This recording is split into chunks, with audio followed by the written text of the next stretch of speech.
오늘은 여호수아 2장에 있는 말씀을 가지고 은혜를 나누려고 하는데요. 여호수아 2장 좀 전에 읽었습니다마는 누가 등장합니까? 라합이 등장합니다. 구약의 창세기, 출애굽기, 또 모세오경, 그리고 여호수아에 이르기까지 주로 대부분의 주인공은 누구였냐면 남자들이었습니다. 그런데 오늘 이 여호수아 2장은 주인공이 누구냐 하면 여인이 등장을 합니다. 여인이 라합이라고 하는 이 여인이 주인공으로 등장합니다. 고대 시대에, 지금은 이제 남녀 평등의 시대입니다만은 고대 시대에, 아주 또 원시 시대에는 여인이라고 하는 존재는 아주 미약한 존재로 인식되어 있었던 그런 시대였습니다. 그런데 성경은 파격적으로 이스라엘 백성들과 여호수아가 가나안 정복 전쟁을 앞에 두고 있는 이 시점에 여인 한 사람을 주인공으로 여기 그려주고 있습니다. 그런데 여인일 뿐만 아니라 이 라합은 어떤 사람이었습니까? 소속이 가나안 소속이었습니다. 이스라엘 사람들도 아니고 이스라엘의 이스라엘 변방에 있었던 변두리에 있었던 그런 여인이 아니라 가나안 땅, 하나님으로부터 저주받은 하나님의 심판 아래에 놓여 있는 땅의 여인이었습니다. 우리는 주류의 시각에 익숙해 있습니다. 모든 사람들이 쳐다보고, 모든 사람들이 박수치고, 모든 사람들이 집중하는 그것을 우리는 다 쳐다보고 그것에 포커스를 맞추고 우리의 마음의 눈이 그쪽에 향하고 있습니다만은 우리가 성경을 읽다 보면 그냥 쓱 읽어 내려가는 이야기지만 여호수아 2장에서는 우리의 주류를 향한 그 시선, 이스라엘 백성들을 향한 시선에서 하나님의 저주받은 땅의 한 여인을, 가나안 여인을, 그 가나안 여인에게 우리의 모든 포커스를 맞추도록 인도하고 있습니다. 더욱이 놀라운 것은, 더 충격적인 것은 무엇입니까? 이 여인이 가나안 여인일 뿐만 아니라 가나안 출신인 뿐만 아니라 이 여인의 직업이 기생이었습니다. 히브리서와 야고보서에서 라합을 이야기할 때 이 라합을 기생이라는 말로 신약의 기자들도 소개하고 있어요. 우리는 이 라합의 스토리, 이 이야기에 들어가면서 하나님께서 우리가 생각하는 방식의 생각들, 우리가 의도하고 우리가 초점하고 있는 우리의 주류적인 생각들을 깨트리시고 한 여인에게, 가나안 여인에게 기생의 신분을 갖고 있는 그 여인의 초점을 맞추고 있습니다.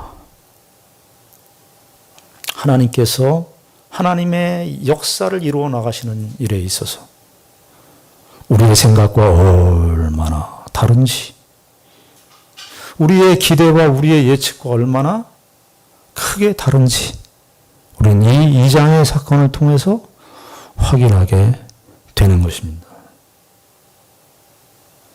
여호수아 2장 8절서부터 14절까지 읽었습니다만 그 1절서부터 7절까지의 내용을 보면 여호수아가 여리고에 정탐꾼 둘을 내보냅니다. 그리고 아주 그 기록의 흐름은 급하게 아주 빨리 내용이 진전되면서 7절까지의 내용이 소개되고 있는데, 여러분, 정탐꾼 스토리는 이스라엘이 한번 경험한 적이 있습니다. 민수기 13장 14장에 보면 이스라엘 백성들이 12 정탐꾼을 가나안 땅에 보냈던 그 역사가 있었습니다. 그 가나안 땅에 정탐하러 보낼 때 얼마나 과정이 복잡했습니까? 지파별로 한 사람씩 선택해서 그리고 거기 갔다 와서의 보고 이런 것들을 아주 길게 서술하고 있는 것이 민수기 13장, 14장인데 오늘 이 바로 이제 가나안 땅의 첫 성, 가장 강력한 성이라고 할 수 있는 여리고 성과의 전쟁을 앞에 둔 이스라엘 백성들이 여호수아가 정탐꾼을 보냈는데 그 정탐꾼 보낸 스토리는 딱 7절로 끝이 납니다. 얼마나 숨가쁘게 빠르게 진행이 되는지 모릅니다. 그런데 이렇게 빠르게 진행되는 그 상황 속에서도 이 여인의 태도, 이 라합의 태도는 그렇게 급하게 흘러가는 그 순간 속에서도 라합의 행동은 주시하고 있는 것을 보게 됩니다. 여기 우리가 좀 2장 1절부터 7절까지를 좀 보겠습니다.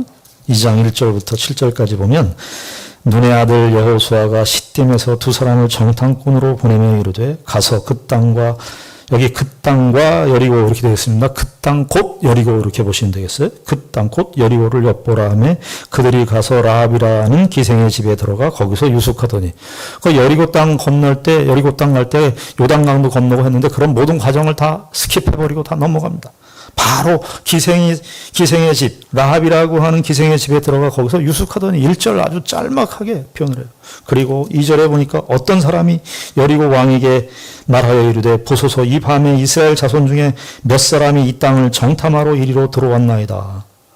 어떤 스파이가 거기 수색대에 지키고 있었던 사람이 왕에게 보고를 하죠. 여리고 왕에게 말하여 이르되 여리고 왕이 어디에 있었는지 이 수색대 이 여리고를 지키고 있는 이 병사들이 무엇을 하고 있었는지 거기에 다 설명이 없어요. 설명이 없고 그냥 왕에게 가서 보고하는 내용만 기록되어 있습니다. 이 밤에 이스라엘 자손 중에 몇 사람이 이 땅을 정탐하러 이리로 들어왔나이다. 3절에 여리고 왕이 라합에게 사람을 보내어 이르되 내게로 와서 내 집에 들어간 그 사람들을 끌어내라. 그들은 이 온 땅을 정탐하러 왔느니라. 그러니까 1절, 2절, 3절이 사실은 길게 얘기해보면 얼마나 배경에 여러 가지 이야기들이 있을 수 있는데 여리고 왕이 어디에 있는지 몇 사람을 보냈는지 뭐 자세한 이야기도 다 생략해버리고 그리고 나서 이제 4절에 그 여인이 라합이죠. 그 여인이 그 두 사람을 이미 숨긴지라. 이르되 이제 그 수색대에게 여리고 왕이 보낸 수색대에게 이 여인이 말하는 내용이 나오는데 이 말하는 내용만큼은 아주 길게 어떤 면에서 좀 자세하게 묘사하고 있습니다. 과연 그 사람들이 내게 왔었으나 그들이 어디에서 왔는지 나는 알지 못하였고 이 여인이 얼마나 참 보십시오. 4절서부터 나오는 이 여인의 행동을 보면 이 여인의 속이 어떤지는 모르겠지만 굉장히 침착하고 지혜로운 것을 우리가 확인할 수 있어요. 왜냐하면 그 사람들이 내게 왔었으나 오지 않았다 이렇게 발을 빼지 않아요. 미리 숨겨놓고 오지 않았다 이렇게 얘기하면 걸릴 수가 있어요. 수색대들이 다 라합의 집에 뭐 집이라고 하는 것이 그 당시 때 어떤지 확인할 수 없습니다만은 아마 유곽이라고 할 수 있겠어요. 주점이라고 현대식으로 얘기하면 주점이라고 할 수 있겠습니다. 사람들이 많이 모이는 곳이라고 할 수 있겠습니다. 그런데 이 여인이 말하기를 어디에서 왔는지 나는 알지 못하였고 오긴 왔는데 나는 어디에서 왔는지는 알지를 못하겠습니다. 그러면서 5절에 이르기를 그 사람이 어두워 성문을 닫을 때쯤 되어 나갔다. 오긴 왔었습니다. 맞습니다. 오긴 왔었습니다. 그런데 밤이 어두울 때쯤 돼서 성문을 닫을 때쯤 돼서 나갔습니다. 이렇게 수색대에게 보고를 합니다. 그러면서 5절에 어디로 갔는지 내가 알지 못하나 급히 따라가라. 그리하면 그들을 따라 잡으리라 하였으나 6절 그가 이미 그들을 이끌고 지붕에 올라가서 그 지붕에 버려놓은 3대에 숨겼더라. 이게 이미 3대라고 하는 것은 우리 식으로 얘기하면 목화풀 같은 거예요. 옷을 만들기 위해서 그 지붕 위에다가 옷 같은 것들을 이렇게 아마 풀을 지붕에다 이렇게 두었다 그래요. 아마 그 풀과 같이 그 옷들과 같이 거기에 이 정탐꾼들 2명을 숨겨 놓았다. 이렇게 얘기를 하는 거죠. 7절에 그 사람들은 요단 나루토까지 그들을 쫓아갔고 그들을 뒤쫓는 자들이 나가자 곧 성문을 닫았더라. 이 여인의 이 수색대, 여리고 왕이 보낸 수색대와의 대화의 내용 속에서 우리가 말로만, 언어로만 이 상황들을 우리가 봅니다마는 그 상황들이 얼마나 긴박했겠습니까? 그런데 이 여인이 아주 침착해요. 속이야 불안하고 떨렸을지 모르지만 그 수색대들이 충분히 받아들일 수 있도록 말을 하고 자세를 보입니다. 그리고는 성문을 닫습니다. 고대 시대에 성문은 언제 열었냐면 아침에 열고 저녁 때가 되면 성문을 닫습니다. 성문을 닫으면 성문 안에 있는 사람들이 나갈래야 나갈 수가 없습니다. 성문 바깥에 있는 사람도 그 어떤 사람도 성문을 열 수가 없습니다. 아마 이 여인은 얼른 가서 성문을 닫았던 것으로 보입니다. 제 예전에 부목사 시절에 저희 옆에 누가 살고 있었냐 하면 죄송합니다만은 조폭의 보스가 살고 있었습니다. 저희 옆에. 빌라에 살았는데 저희 옆집에 조폭의 보스분이 살고 계셨어요. 토요일이었습니다. 보스의 부인 되시는 분이 이분이 아내를 폭력을 행사해요. 여러 번 봤어요. 그런데 그분이 우람하고 아무도 얘기를 못했어요. 그날은 토요일 날 점심이었는데 저는 토요일이라 설교를 준비하고 있었던 그 시점이었는데 이 부인이 너무 급박하니까 우리 집으로 피신을 왔어요. 제가 그때 생각났던 말씀이 여호수아 2장의 이 라합이에요.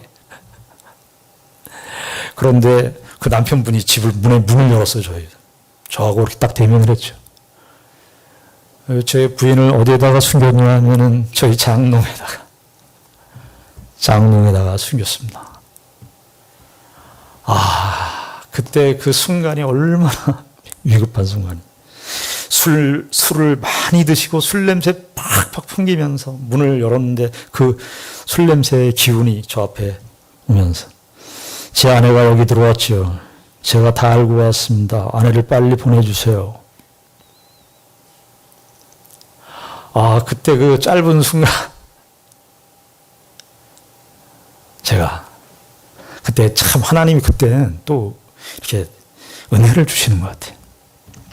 안 왔습니다. 안 왔습니다. 그럴 때는 구구하게 변명을 하면 안 되고 아주 짧게 단호하게 안 왔습니다. 또 계속 물어봅니다. 안 왔습니다. 뒤져보세요. 가서 뒤져보세요. 그러니까 안 들어오시더라. 이 갈렙이 제가 라합의 이 상황이 어떤 상황이었는지를 제 삶에서 이렇게 돌이켜 보니까 좀 그때와 비슷한 상황이 아니었나. 그보다 더 훨씬 심각한 상황이었을 것입니다. 자, 그런데 우리가 1절서부터 7절, 우리가 성경 말씀이니까 쭉 읽어 내려가지만 이 여인이 보여준 4절서부터 7절까지의 내용을 보면서 이 행동을 보면서 우리에게 당연하게 들어오는 질문이 있어야 됩니다. 무슨 질문입니까? 어떤 질문이 떠올라야 됩니까? 이 여인은 왜 이렇게 행동을 했는가? 이 라합은 왜 이런 행동을 했었을까 하는 것입니다. 자기와 동족인 이스라엘의 민족도 아니고 자기가 요즘에 말하는 언더커버 이렇게 이스라엘의 스파이로 라합이 와 있는 것도 아니고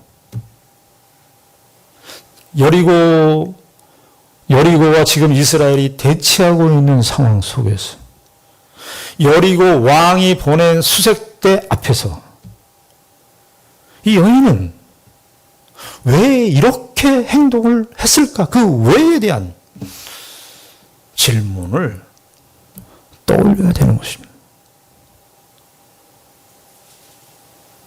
자기의 목숨을 무릅쓰고 자기의 동족도 아니고 만약에 자기의 동족이라면 자기의 동족이었다면 이해가 되죠. 자기 동족이니까. 우리가 이 세계에 있는 사람들이 다 국가주의, 민족주의라고 하는 것이 다 있지 않습니까? 우린 애국이라고 하는 거 다 기본적으로 갖고 있지 않습니까?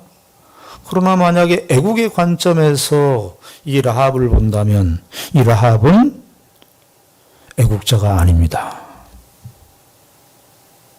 성경은요, 기독교는요, 애국을 최고의 가치로 얘기하지 않습니다. 여러분, 만약에 애국이 최고의 가치라고 말하면 사도 바울은 어떻게 해석하실 겁니까? 사도 바울은 그 당시 때 유대인들은 유대주의인데 유대주의와 결별을 했습니다. 나라를 사랑하지 말라는 이야기 아닙니다. 우린 여기서 이 하나님의 역사의 초기 시대에 있었던 이 라합의 행동을 통해서 기독교는 하나님은 애국보다 더 뛰어넘는 어떤 것이 그 어떤 것이 더 큰 세계가 더 큰 무엇이 존재하고 있구나. 우리가 그 사실을 우리가 이 말씀을 통해서 일단은 확인하셔야 됩니다. 자, 라합은 자기의 동족이 아니라 지금 어떤 면에서 자기들을 공격하러 온 이스라엘과 요단강을 앞에 두고 지금 대치하고 있는 상황이잖아요. 자기의 적국에. 근데 적국의 스파이를 목숨을 걸고 살려준 이런 사실들은 과연 무엇을 말하려는 것일까? 어떻게 해석할 것인가? 왜 이 여인은, 이 라합은 왜 이런 식으로 행동을 했을까? 그것이 오늘 성경이 말하는 그런 내용입니다. 오늘 우리가 읽은 본문이 바로 이 라합이 왜 자기의 동족의 운명까지도 거부하면서 적국의 스파이를 살려주는 이 이야기를, 이 사건을, 이 행동을 일으켰을까 하는 것을 8절부터 밝히고 있는 것입니다. 8절을 보겠습니다. 또 그들이 눕기 전에 라합이 지붕에 올라가서 그들에게 이르러 두 정탐꾼에게 숨겨놓은 그 정탐꾼에게 올라가서 라합이 이야기를 합니다. 그리고 9절입니다. 9절. 말하되 여호와께서 이 땅을 너희에게 주신 줄을 내가 아노라.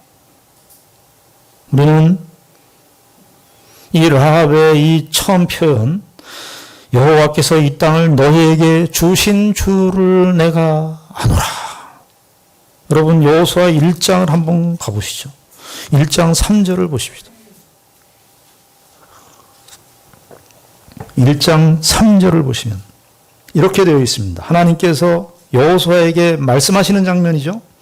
내가 모세에게 말한 바와 같이 너희 발바닥으로 밟는 곳은 내가 모두 받는 것은 모두 내가 너희에게 주었노니 주었다. 이게 지금 우리가 사실은 창세기나 출애굽기 하나님께서 가나안 땅을 주시겠다고 하는 그 약속을 할 때 하나님께서 주셨다는 표현이 반복적으로 등장합니다. 과거사로 얘기해요. 주셨다.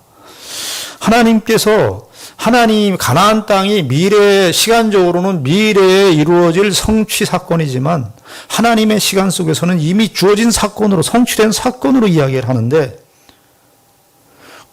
라합이 지금 그 얘기를 하는 거예요. 9절에 말하되 여호와께서 이 땅을 너희에게 주신 줄을 내가 안다. 여기 안다라는 이 표현은 그냥 지식적으로 안다라는 정도가 아니라 내가 체험적으로 알고 있다.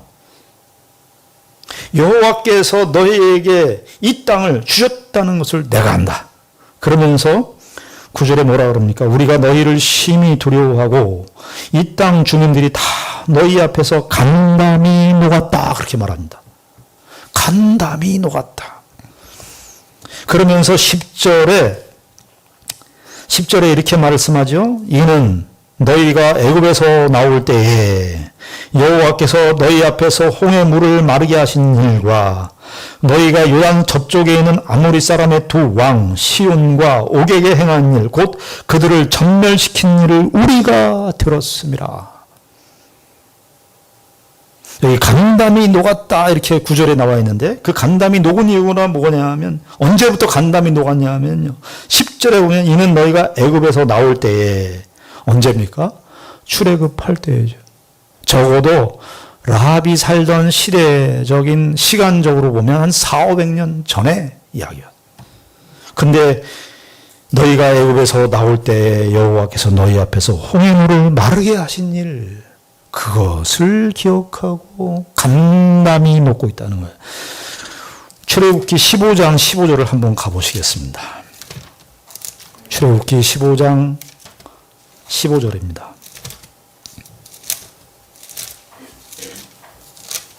출애굽기 15장 15절.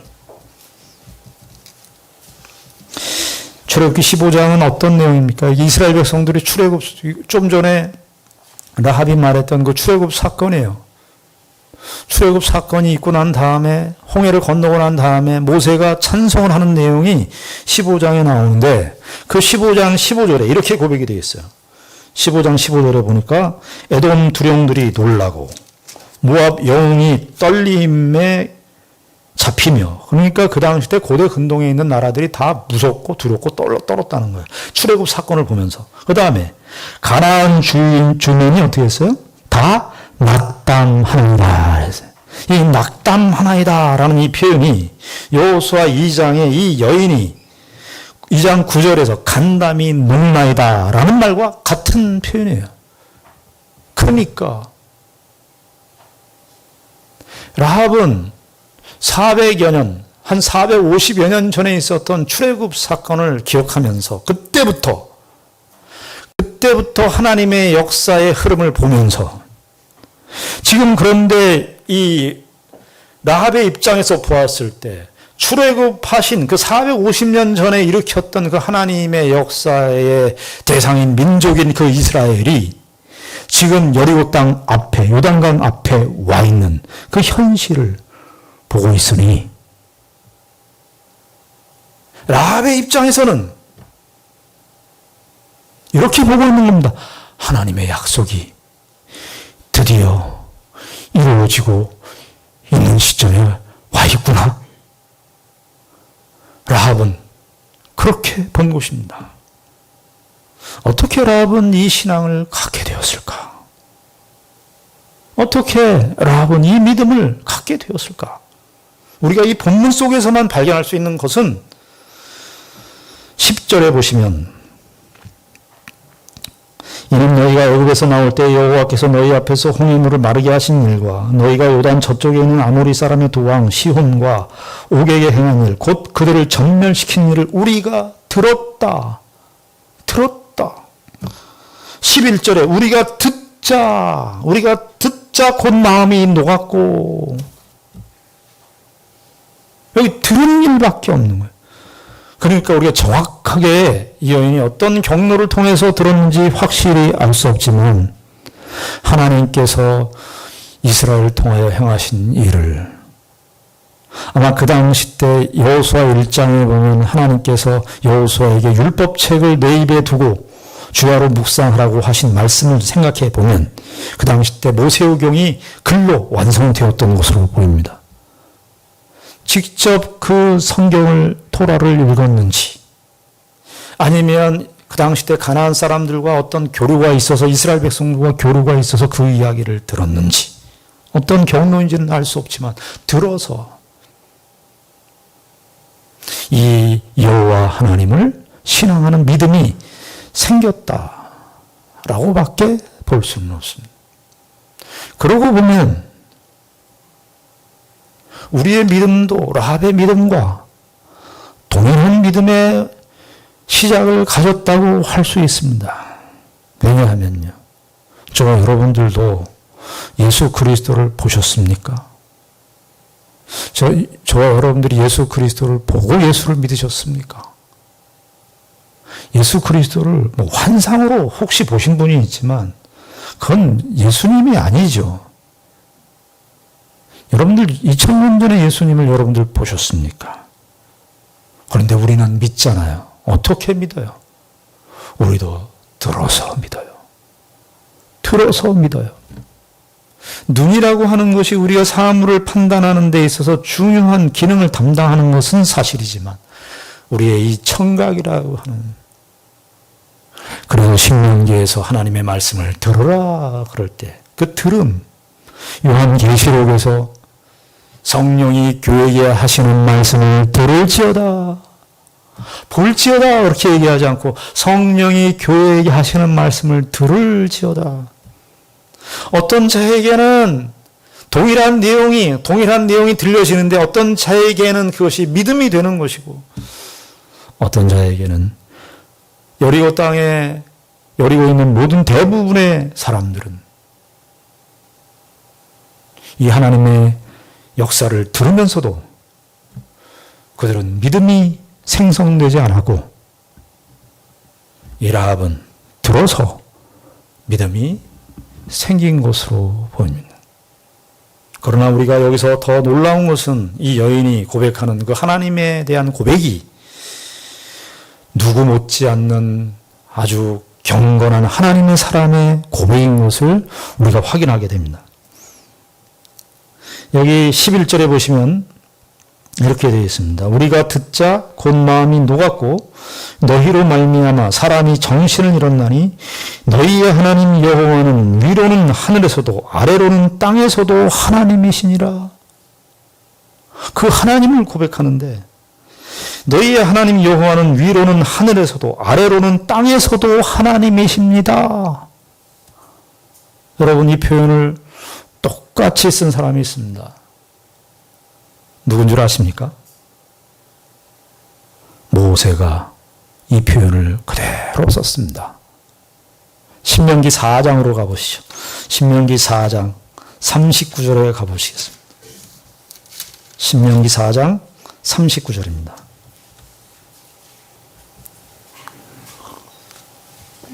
신명기 4장 39절입니다. 거기 보면 이게 신명기 4장이 모세가 이스라엘 백성들에게 설교하는 내용이에요. 아비들에게 너희 후손들 2세대들에게 너희들 이렇게 가르쳐라. 너희들 무슨 내용을 가르치느냐. 하나님이 어떠하신 분이냐. 하나님이 어떤 역사를 행하셨느냐. 너희들 이거 가르쳐야 되는데 그 모세의 설교의 결론으로 39절에 이렇게 되어 있죠. 그런즉 너는 오늘 위로 하늘에나 아래로 땅에 오직 여호와는 하나님이시요 다른 신이 없는 줄 알아 명심하고. 이게 뭐예요? 모세가 했던 표현입니다. 그러니까 라합은 지금 무슨 고백을 한 거예요? 모세가 했던 그 고백을 동일하게 고백한 겁니다. 그러면 라합의 믿음은 적어도 누구의 믿음과 같은 겁니까? 모세의 믿음과 같은 것입니다. 라합은 요 위로 하늘에서나 아래로 땅에서나 이것을 출애굽기 20장 4절에 한번 가보시죠. 출애굽기 20장 4절입니다.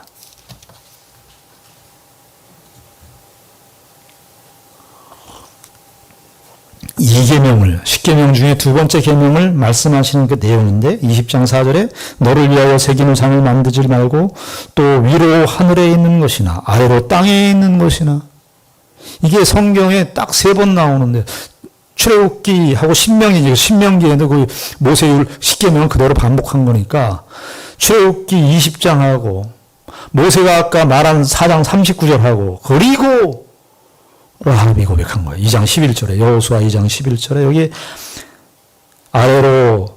위로 하늘에 있는 것이나 아래로 땅에 있는 것이나 땅 아래 물속에 있는 것에 어떤 형상도 만들지 말며. 여러분, 우리가 이 라합의 이 신앙 고백의 내용을 놓고 보면 모세의 신앙과 견줄만한 신앙입니다. 그러나 우리가 여기에서만 보면, 이렇게만 보면 라합의 믿음을 온전히 평가했다고 볼 수 없습니다. 적어도 모세와 여호수아, 이스라엘, 그리고 라합의 믿음은 믿음의 내용과 고백은 같지만 라합은 어떤 면에서 더 크게 쳐줘야 되는 신앙의 모험이 있는 것입니다. 그건 뭡니까? 이 여인은 어디에서 살고 있는 겁니까? 가나안 땅에서 살고 있었습니다. 이 여인의 신분이 무슨 신분이었다고 말했습니까? 기생이었습니다.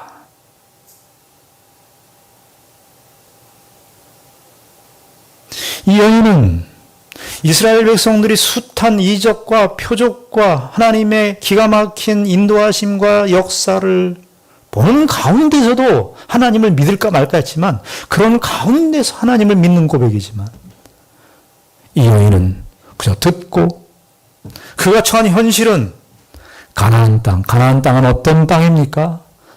우상 신들이 가득한 땅이었습니다. 그런데 아까 출애굽기 20장에 나와 있는 것처럼 이 여인의 믿음은 하늘에 있는 것이나 땅 아래에 있는 그 어떤 것으로도 신을 삼지 않고 여호와 하나님만을 참 신으로 고백하고 있는 이 차원에서 이 여인의 신앙은 더욱더 빛을 발하는 것입니다. 그리고 아마도 추측컨대 이 여인이 가나안 땅에 살면서 가나안 땅에 있었던 그런 종교적 시스템, 그들이 섬기고 있었던 풍요와 번영의 신인 그 바알과 아스타롯으로 대표되는 그런 신들의 모든 체계가 자기의 삶에는 하나의 생명의 빛도 비추지 못한다는 사실을 이 여인이 삶을 통해서 경험했을 것입니다. 이 여인이 가나안 땅에 살면서 기생신분으로 살아오면서 사람들에게 받을 수 있는 가나안 주민들에게 받을 수 있는 최고의 혜택은 아마 동정이었을 것입니다. 그러나 그 동정은 이 여인의 심령을 흔들지 못했습니다. 이스라엘의 하나님이 근데 그 이스라엘의 출애굽 때까지의 사건을 기억하고 있는 걸 보면 출애굽 때에 나타난 하나님은 어떤 하나님입니까? 하나님이 능력의 하나님이고 10가지 재앙을 행하시는 전능의 하나님일 뿐만 아니라 하나님은 노예의 하나님이셨습니다. 바닥같이 살고 있는 바닥 속에서 살고 있는 이스라엘, 매일매일 삶에 소망이 없고 희망이 없이 정말 어떤 면에서 가나안 여인인 이 라합과 같은 동질의 400년 동안의 노예 생활을 하는 그 이스라엘 백성들의 하나님으로 자처하는 그 하나님을 보면서 가나안 땅에 있는 이 신의 체계는 나에게 있어서 가나안 땅에 있는 이 삶의 문화와 그들이 가지고 있는 그 어떤 것들도 자신의 삶 속에 빛을 던져주지는 못했는데 이스라엘의 하나님, 노예의 하나님이신 그분께서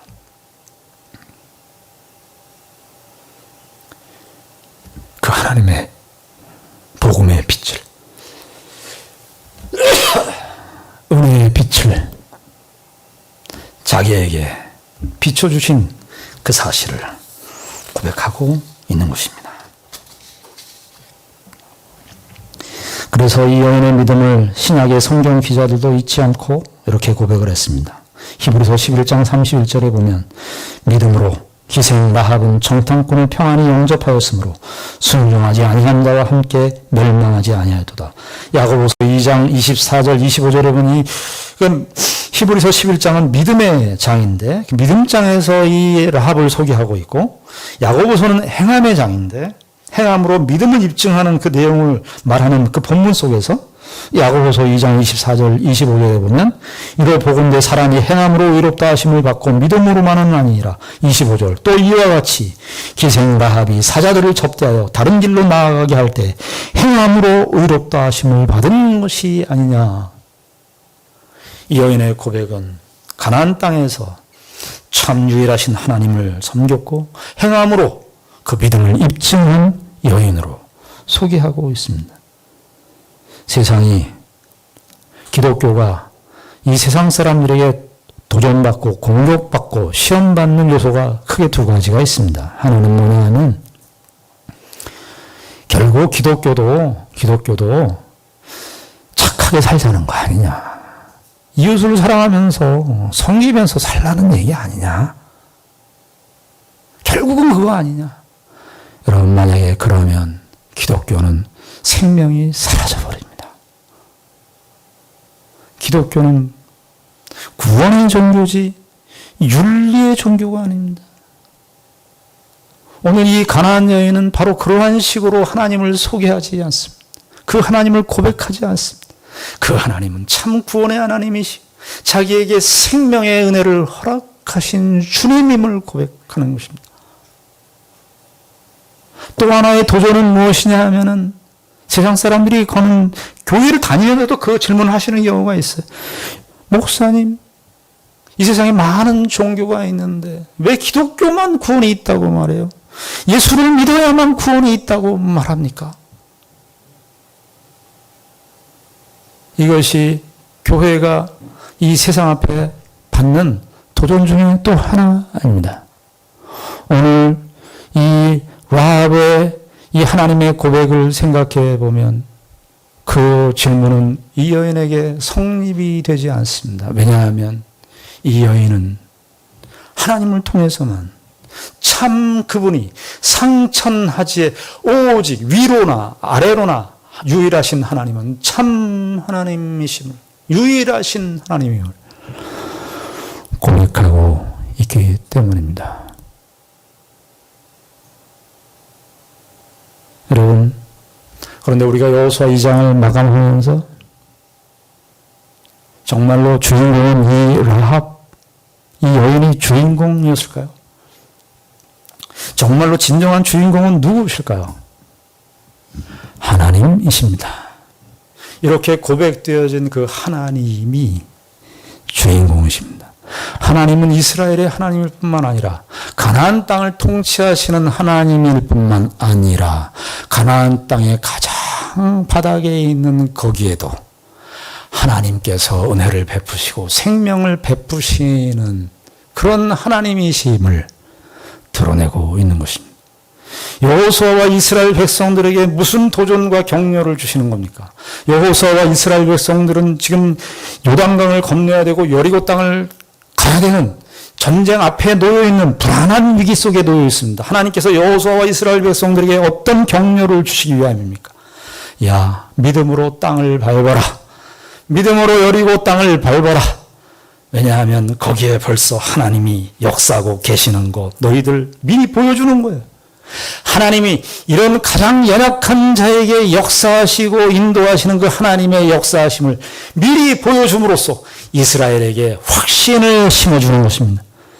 우리에게 그래서 어떤 결론을 냈습니까?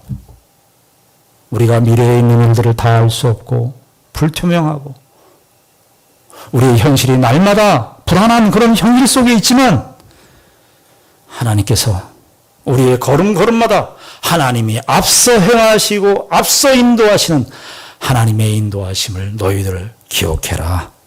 하나님을 믿고 살아라. 하나님을 믿고 너희들의 현실 속에서 한 걸음 한 걸음 너의 발을 밟아라. 하나님이 앞서 행하시는 거 너희들 보고 있지 않냐. 우리에게 도전하시고 격려하시는 것입니다.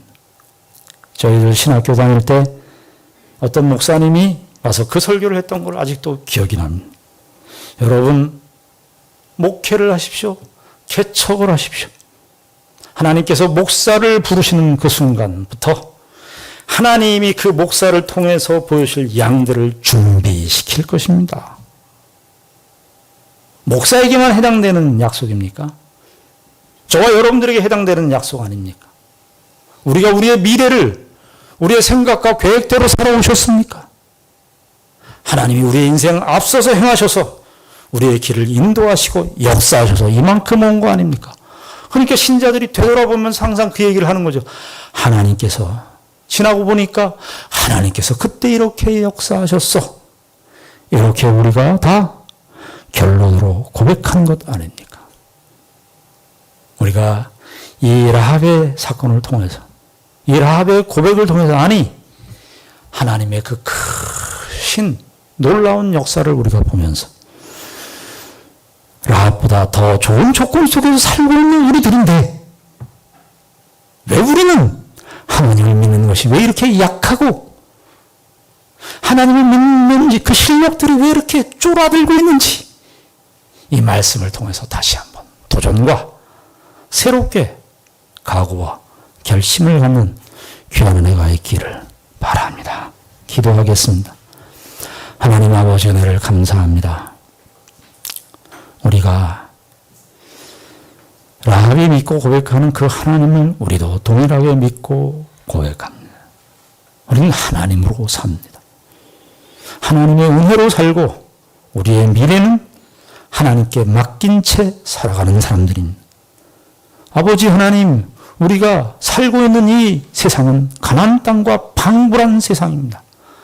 아버지 하나님, 우리가 그 속에서 세상은 우리에게 빛을 던져줄 수 없으며 하나님만이 우리의 인생에 참된 빛이신 것을 고백하는 자로 살게 하여 주시옵소서. 예수님 이름으로 기도드리옵나이다. 아멘.